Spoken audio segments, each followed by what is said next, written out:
Sa ibang balita, hindi bababa sa 20 vlogger ang binabantayan ng NBI dahil sa pagkakalat umano ng fake news online. Ang isa nga, may 2 ng warrant of arrest.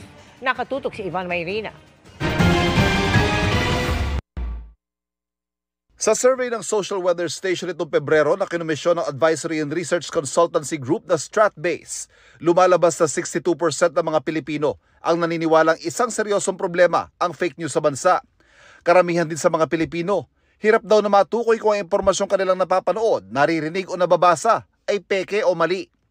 Isinagawa ang survey nitong February 15 to 19, 2025 gamit ang face-to-face interview sa mga rehistradong botante edad 18 pataas at may plus-minus 2.31% margin of error.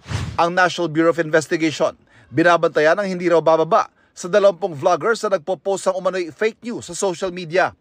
May hawak daw silang listahan ng vloggers at kanilang mga pinost itong mga nakarang araw at pag-aaralan ng posibleng nilang pananagutan. Walang binanggit na mga pangalan ng NBI. Pero kabilang daw dyan ang isang vlogger na nakabase sa Amerika na ayon sa NBI ay may 2 warrant of arrest sa kanila. Cyber libel, papasok sa cyber libel, papasok sa inciting to sedition. Yung mga mamamayan natin, ginagawa nilang biru-biru yan. Sinasabi nila meron tayong freedom of speech, freedom of expression.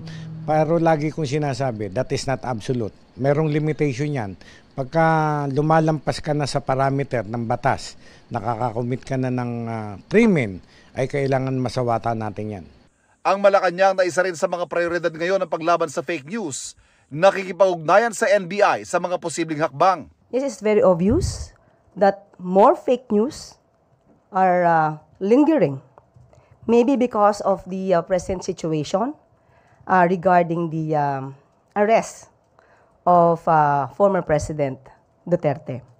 Dating ES Medialdea, nakita po natin kung paano po ba niya nabanggit na nawawala ang dating Pangulong Duterte na yun po ay pinasinungalingan mismo ng ICC. So yung mga ganun pong mga irresponsabling mga pananalita ay dapat pong ang tao ay magmasid, mag-isip at matuto pang mag-evaluate para po hindi po nagugulo ang ating isipan at damdamin.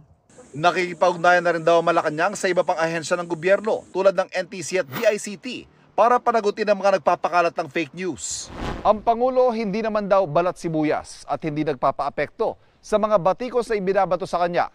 Pero paalala ng Malacanang, ang kalayaang magpahayag at pumuna ay meron daw hangganan. Kapag ka po, nandun na po yung elemento ng inciting to sedition, which is, of course, without any tumultuous uprising, but they are encouraging people to sow hatred to the government, to the president, then we have to step up. How?